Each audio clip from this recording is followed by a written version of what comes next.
The topic was digital related, but I thought that this is an opportunity where the global community can get a good picture of what a growth story is all about. So I'll talk about India's growth story. I'll discuss the thought process behind it so that you get a chance to understand how the nation's economy is being managed, what the thinking is, and why the thinking is giving the results the way they have given the results. Friends, we are comfortably placed in the 6 to 8% growth band. If you look at quarter to quarter, there will obviously be some variations, but the GDP is more or less growing in the range of 6 to 8%. The thought process behind that is basically based on 4 pillars. The 4 pillars are, first is public investment in infrastructure, social, digital, and physical infrastructure. That's the first pillar. It's a very important pillar. The second pillar is lots and lots of focus on making sure that the growth is inclusive. So inclusive development is very much an integral part of our entire thought process. The third big pillar is manufacturing. This is what generates a huge amount of jobs, and this is the need of the hour for the entire world when the countries are looking for resilience in their supply chains and in their value chains. The fourth big pillar is simplification of all the laws. And this entire edifice is being built on technology, using technology, whether it's digital, whether it is the conventional, whichever ways. I'll talk about the 4 pillars. The first pillar is investment in infrastructure. If you look at the capex that our budget is today providing, it used to be on an average about 2.5, 3 trillion rupees. This has now gone to 11 trillion rupees. And you look at the progress, 4, 5.5, 7.5, 10, and now 11.1. In terms of billion US, it is about 134 billion US now. So that much public investment is helping us really build the basic foundation of our economy. And also it is attracting the capital, which comes because multiplier impact of this investment is about 3.5. So that gives a huge opportunity for other people to come and be a part of this journey. First, I'll talk about the physical infrastructure. We look at, since I have the responsibility of railways, so I'll talk a bit more about, give more examples out of railways, but the context overall remains the same, how it is improving the productivity of the economy, how it is improving the way goods and people move, how are the manufacturers, they get better facilities. That's the basic context. The pace is what is important, the scale is what is important, and the scope of changes which are happening here, that's very important to understand. If you look at the period from 4 to 14, the number of railway tracks, the kilometers of railway tracks, was about 15,000 kilometers. The number in the last 10 years is 31,000 kilometers. And to put it in context, that is more than the entire network of a rich country like France. That's the importance of this number. This is more than the entire network of France added in last 10 years. Right now we are adding 14.5 kilometers a day, and in the last year we added 5,300 kilometers. In 1 year, we added more than the entire network of Switzerland or Austria or Belgium. That's the pace at which work is happening. Gone are those days when we used to simply say that the population of that much is added to our country. Now, the infrastructure of many of these nations is getting added to our country's infrastructure. Same is the case of railway electrification. If you look at the 60 years from 1947 to 2014, the kilometers electrified was only 21,000 kilometers. 60 years. And the last 10 years is 41,000. Imagine 60 years versus 10 years and 2x work. That is the pace at which work is happening. Any project you take, I'm just giving some samples. The bullet train project, just in 3 years flat, 327 kilometers of the Piers viaduct has been done. Many engineering marvels are being built. This is the undersea tunnel which will be built below the Thane Creek. This is the Thane Creek. This will be almost 21 kilometer, and this will be about 25 to 65 meters below the surface of the sea. This is going to be the first undersea tunnel in our country. The first underwater metro was built. This is under the river Hooghly in Kolkata. Any Kolkatans here? What do you think about it? Feel proud? Bhalo achi? Bhalo achi. Good. So this is the first undersea, and then India's biggest transport tunnel. This is in Jammu and Kashmir. Anybody from Jammu and Kashmir here? कैसा लगता है? सुंदर. कैसे बोलेंगे अपनी भाषा में? ये बड़ा असल, बड़ा खुश का साइंस हुई. क्या बात है? इनके लिए जोर से ताली बजाओ यार. कश्मीरी में बोले. Thank you. One of the things which is very important in railways is the complexity of tunnels is very, very high compared to, let's say, highway or any other sector. Look at the pace at which work is happening. Railways is like 150 plus years old, right? In its entire history, the number of tunnels was 125 kilometer. Entire history of railways. Since its inception, way back. In the last 10 years alone, 370 kilometers of railway tunnels done. That's like having a tunnel all the way from Bangalore to Chennai. That is the pace and scale and scope of the work being done, right? And this is a beautiful Chenab bridge. Amiyast, right? That one. This is our Chenab bridge now ready. Just tunnel 1 ka thoda sa kaam baki hai. Then rest of the work is practically done. What I want to show here is this bridge done by our own engineers, 35 meters higher than the Eiffel Tower. Right? So it's really complex, really very, very big. It's just like I met Manu Bhakar. She made us proud for the work that she has done, the medal that she has won. She has made the country proud. And this is where our engineers are making the country proud. Give a big round of applause for all the engineers. Thank you. I hope the engineers out there working in Kashmir Valley, they listen to your clap. And if they haven't, I'll make sure that they listen. Great. I'll come to the Vande Bharat trains. Again, the concept here is that we should be able to develop good engineered, nicely engineered products because our engineers are designing for the world. If they are designing for the world, why can't they design for our own country? That was the challenge thrown by our Prime Minister. And the train which has been designed, if you look at many parameters, this train is better than the best in the world. So, the acceleration 0 to 100 kilometers per hour, right? The best in the world is 54 seconds. This one does 0 to 100 in 52 seconds. If you compare the noise level inside this train, compare it with a Boeing or an Airbus, it is 100 times less noise level compared to an aircraft. That's the level of engineering which has gone in it.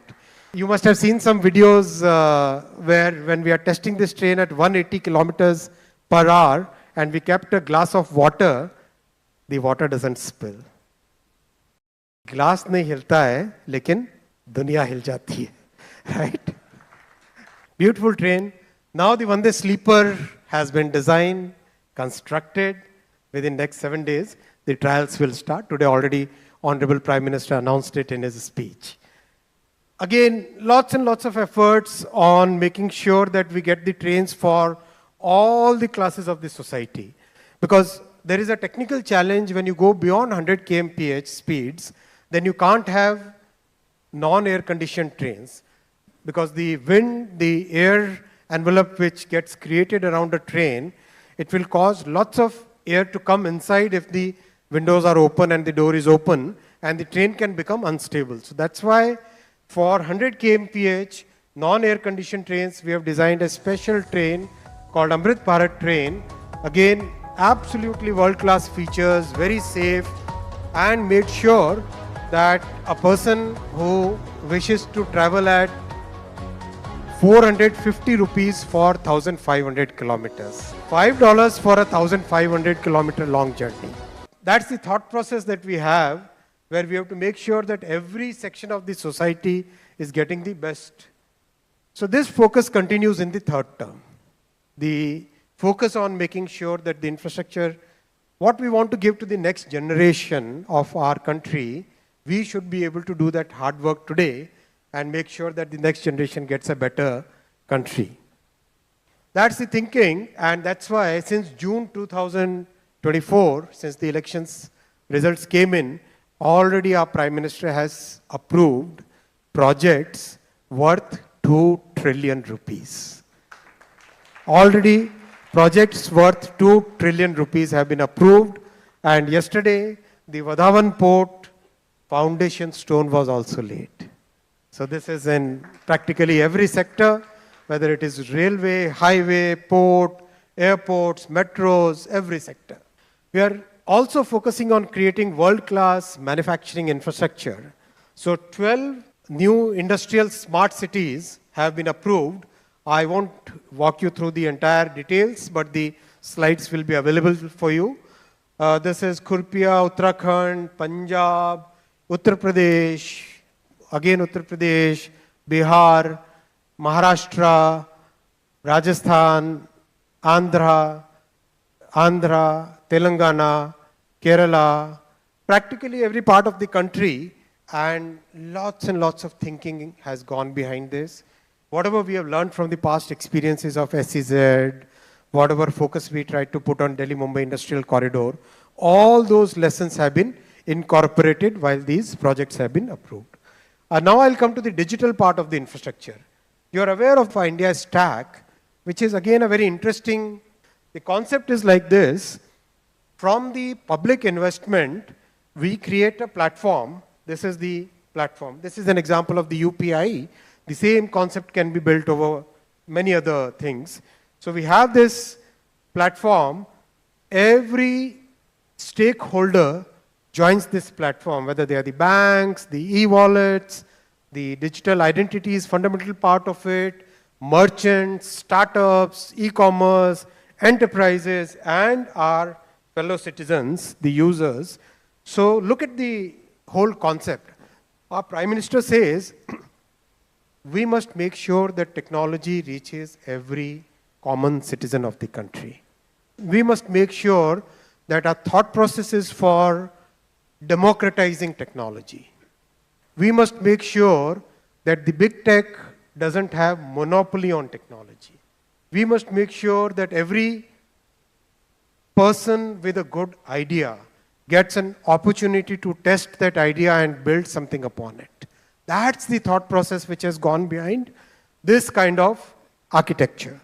And this architecture is quite unique, very unique. The world is today talking about it. I go in G7, I go in G20, I go in many international forums, and everywhere people say that help us understand how this was possible. Now digital credit is coming in a very big way. Again, the same framework where on the one side the credit providers, on the other side the people who need the credit, and creating a structure in which the payment history becomes the digital capital, that becomes the collateral, that gets securitized, so that the person on the street, the person who's looking for 10,000 rupees loan, is the one for whom the biggest banks would be competing to get that customer. That's the thought process that we are working on. Not just the big industry guys, but the guy on the street is the one for whom all the big lenders will be competing. So that's the construct, that's the thought process behind this entire digital infrastructure. I'll come to the social infrastructure. I said there are three parts of infrastructure, right? Physical, digital, and social. So the three parts. Social infrastructure is as important as physical infrastructure and digital, because that's where the society gets so deeply impacted. Look at any parameter, whether it is medical colleges, AIIMS, MBBS seats, PG seats, universities, IITs, IIMs, look at technical university institutes of university level IITs, everywhere in 10 years, the growth numbers are phenomenal. 82%, 214%, 126%. That's the change, like practically doubling the social infrastructure in 10 years. 10 years doubling is immense, friends. I mean, that effort it requires is tremendous. And our Prime Minister who works 18 hours a day, this is the result, right?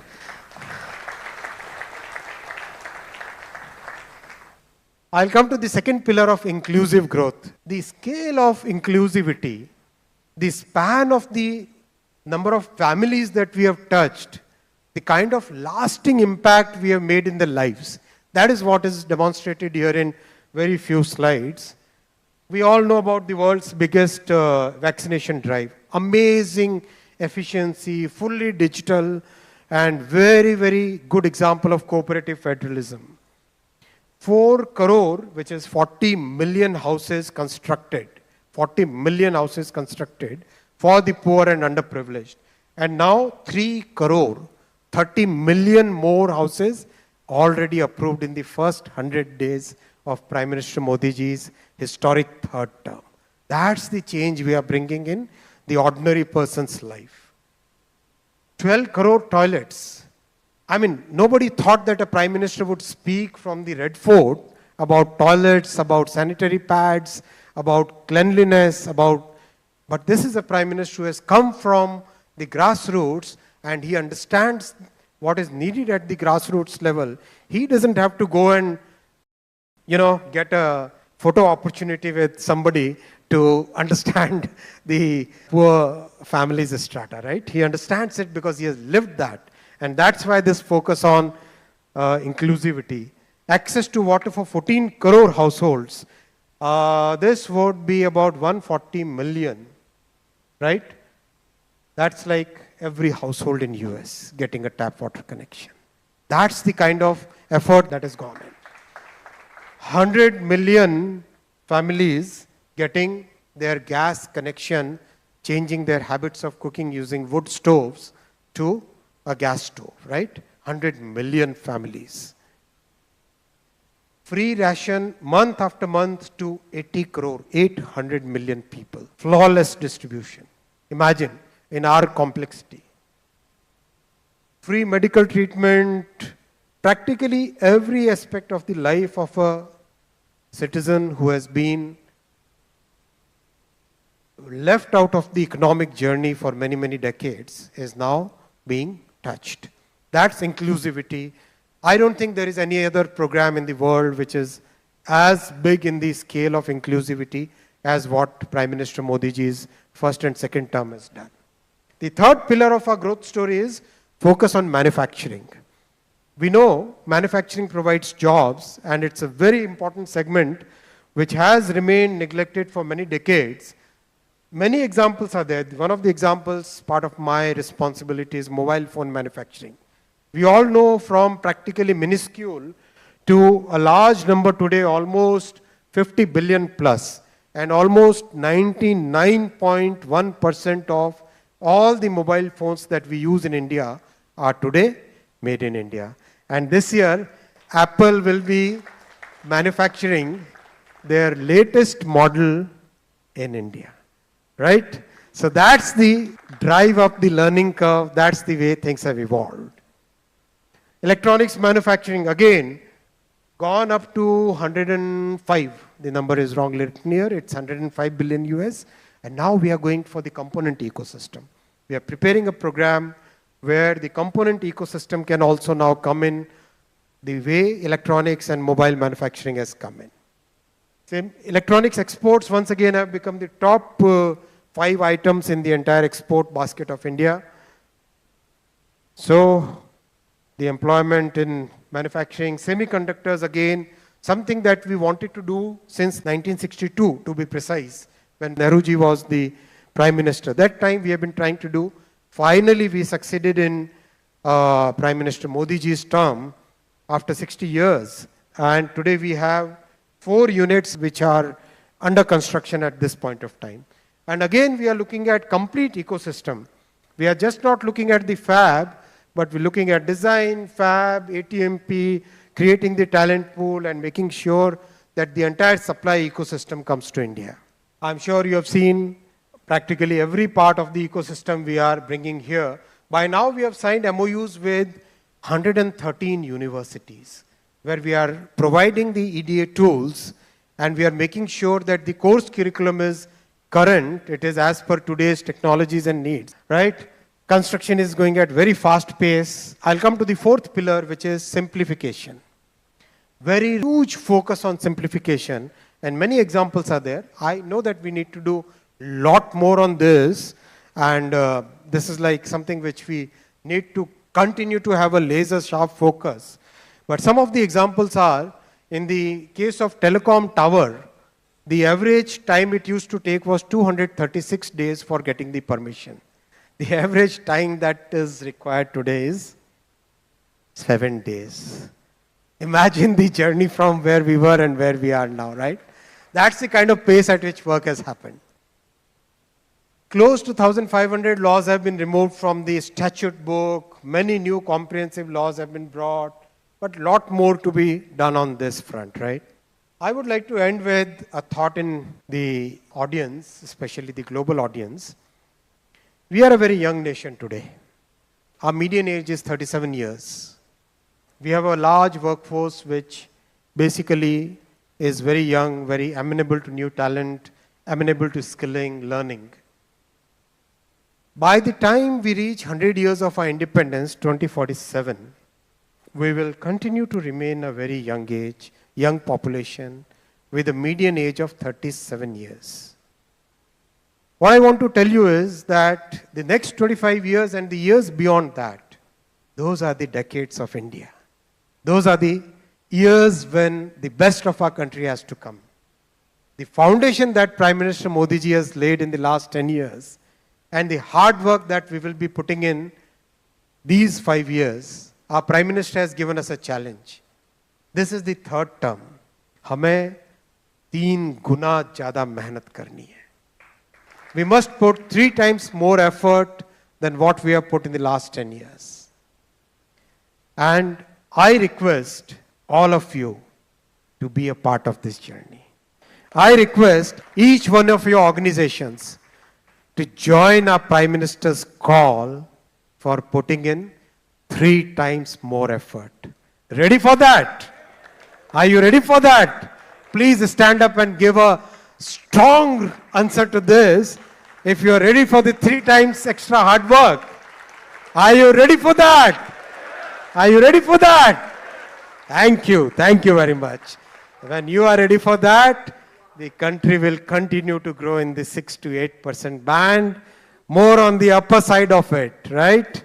More on the upper side of it. And I can say that with 95% confidence interval. My professor in business statistics said, never give a number without a confidence interval. Great. Thank you very much. Thank you.